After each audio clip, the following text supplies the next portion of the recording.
नमस्कार। तो चलिए एक कल्पना करते हैं। रात का सबसे गहरा पहर है, सारी दुनिया सो रही है और तभी एक दिव्य संदेश मिलता है जो सब कुछ बदल देने का वादा करता है। आज हम एक ऐसे ही संवाद में उतरने वाले हैं, महाकाल के साथ मध्य रात्रि में हुआ एक संवाद। और ये सिर्फ कोई कहानी नहीं है, बल्कि ये निराशा को एक नई नियति में बदलने का एक प्रैक्टिकल गाइड है। और देखिए, इस संवाद की शुरुआत ही एक बहुत गहरे वादे से होती है।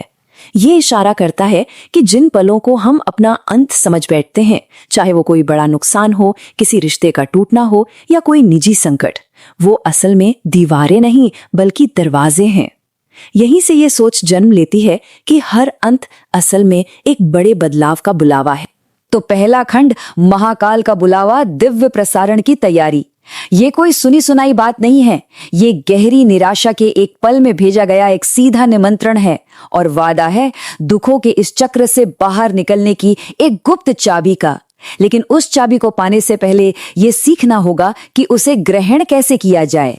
तो पहला कदम, जैसा कि यहां दिख रहा है, तनाव से हटकर खुलेपन की ओर बढ़ना है। देखिए, असल शक्ति अपने नकारात्मक विचारों से लड़ने में नहीं है। ये एक ऐसी लड़ाई है जिसमें हम अक्सर हार ही जाते हैं, बल्कि शक्ति आती है समर्पण से। इसका मतलब है अपने अंदर की जिद को छोड़ देना और खुद को एक बड़ी ऊर्जा से जुड़ने की इजाजत देना। अच्छा, इस पूरे अभ्यास के केंद्र में एक कॉन्सेप्ट है जिसे कहते हैं सुषुम्ना। जैसा कि स्लाइड पर बताया गया है, यह हमारी रीढ़ की हड्डी है, लेकिन सिर्फ एक बायोलॉजिकल हिस्से की तरह नहीं, इसे शरीर के अंदर एक कॉस्मिक हाईवे, एक ब्रह्मांडीय राजमार्ग की तरह देखा जाता है। वो मेन चैनल जिससे दिव्य ऊर्जा ऊपर की तरफ उठती है। मतलब ये कि हमारा शरीर सिर्फ एक ढांचा नहीं है, ये एक ब्रह्मांडीय घटना का मंच है। अब आते हैं दूसरे खंड पर, अहो की गुप्त शक्ति, ब्रह्मांड की 2 शब्दों की कुंजी। तो जब मंच तैयार हो चुका है और शरीर एक चैनल के रूप में समझ आ गया है, तब हम इस संवाद के दिल तक पहुंचते हैं। और दिलचस्प बात यह है कि इस पूरे बदलाव की जो ताकत है, वो सिर्फ एक छोटे से शब्द में छिपी है। तो ये स्लाइड एक बहुत बड़ा सवाल उठाती है।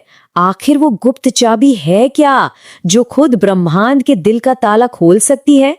स्रोत इस रहस्य को और गहराता है, ये बताते हुए कि ये सिर्फ जपने वाला कोई मंत्र नहीं है, ये एक वाइब्रेशन है, एक ऐसी फ्रीक्वेंसी जो इतनी ताकतवर है कि हमारे आसपास की हकीकत को फिर से बदल सकती है।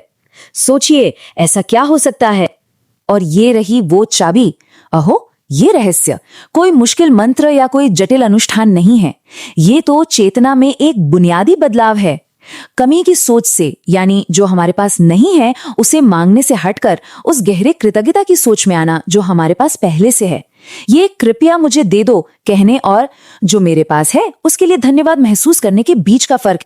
और ये स्लाइड इस मूल सिद्धांत को बहुत ही खूबसूरती से दिखाती है।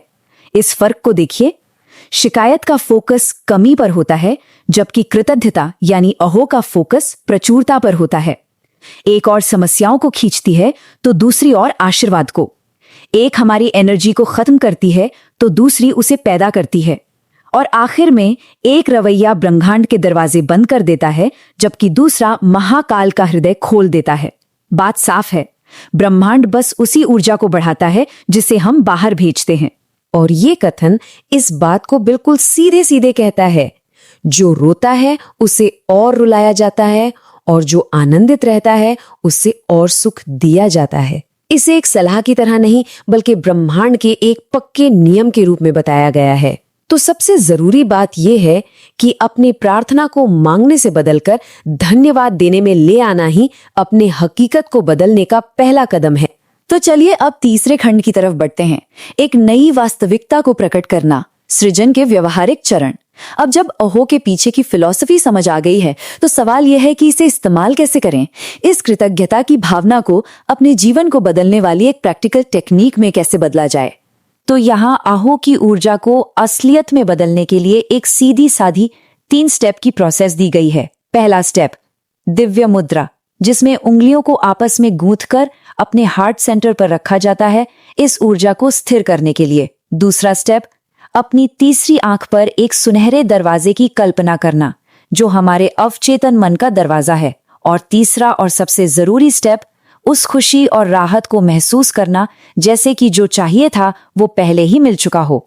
इस अभ्यास का जो टाइमिंग है वो बहुत जरूरी है। इसे उस पल के लिए बनाया गया है जिसे संध्याल कहते हैं, यानी पूरी तरह जागने और गहरी नींद के बीच की वो पवित्र अवस्था। क्यों?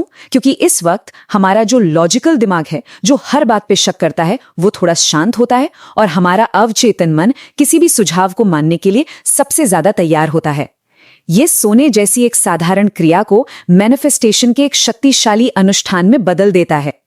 और ये हमें क्रिएशन के एक बहुत ही जरूरी नियम तक ले आता है, प्रतिध्वनि का नियम।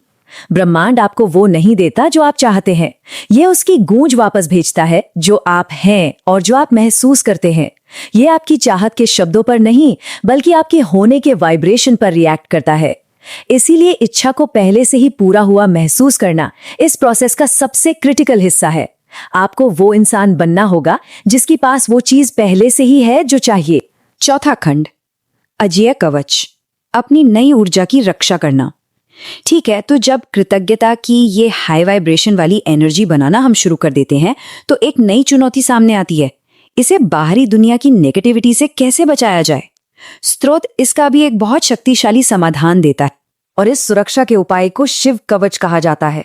इसे एक पर्सनल डिवाइन आर्मर की तरह सोच सकते हैं, जैसा कि इस स्लाइड में दिखाया गया है। ये एक एनर्जी की ढाल है जिसे हम अपने चारों ओर बनाते हैं ताकि हमारे पॉजिटिव वाइब्रेशंस को बाहर के बुरे प्रभावों से बचाया जा सके। तो इसकी टेक्निक क्या है? टेक्निक है खुद को एक शक्तिशाली सुरक्षा देने वाली नीली रोशनी के घेरे में विजुअलाइज करना, जो कि दिव्य स्रोत से निकल रही है।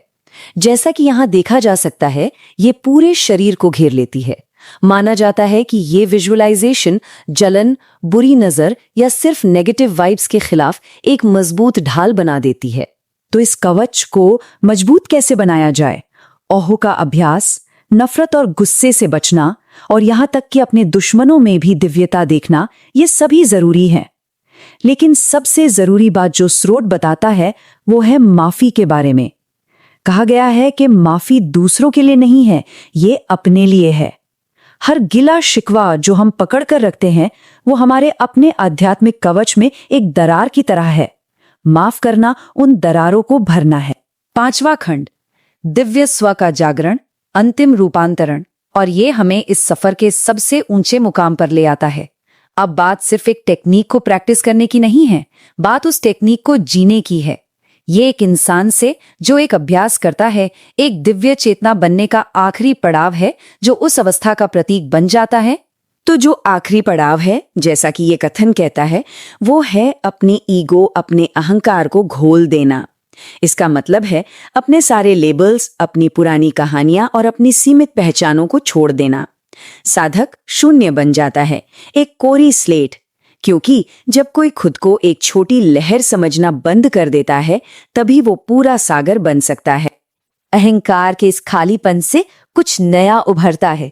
ये अंत नहीं है, बल्कि उस शाश्वत आत्मा का सामने आना है, वो दिव्य ज्योति जो हमेशा से अंदर थी, बस पहचान के शोर में कहीं दबी हुई थी। यही हमारा सच्चा स्वरूप है, एक अंदरूनी रोशनी जिसे कभी बुझाया नहीं जा सकता। और यही है पुनर्जन्म का वो पल। कोई इस तस्वीर के बाएं हिस्से से दाएं हिस्से की ओर बढ़ता है, किस्मत के शिकार से जिसे जीवन की लहरें इधर उधर फेंकती हैं, उस हकीकत के रचनाकार की ओर जो अपनी नियति के धागे खुद बुनता है और लहरों को दिशा देता है।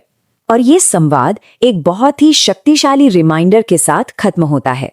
ये हमें बताता है कि हम खुद को मिट्टी के नाजुक टूट जाने वाले खिलौनों की तरह न देखें। हमारी असली प्रकृति तो अनंत आकाश में एक चमकते सितारे की है, शाश्वत, असीम और उसी तत्व से बनी है जिससे ये पूरा ब्रह्मांड बना है। और शायद जो आखिरी सीख है वो सबसे जरूरी है। ये अविश्वसनीय शक्ति सिर्फ अपने फायदे के लिए नहीं है। जब कोई अपनी ऊर्जा का इस्तेमाल दुनिया की भलाई में योगदान देने के लिए करता है, तो ब्रह्मांड खुद उसके भले की जिम्मेदारी उठा लेता है। देकर ही ये सुनिश्चित होता है कि अंतहीन रूप से मिलता भी रहे। तो इस विश्लेषण ने एक नक्शा तो सामने रख दिया है। इसने समर्पण से लेकर सृजन तक के कदम दिखाए हैं। अब आखिरी सवाल जो हवा में तैर रहा है वो ये है, आज रात कौन सी नई हकीकत रची जाएगी? सफर, जैसा कि महाकाल कहते हैं, उसी पल शुरू होता है जब फैसला ले लिया जाता है।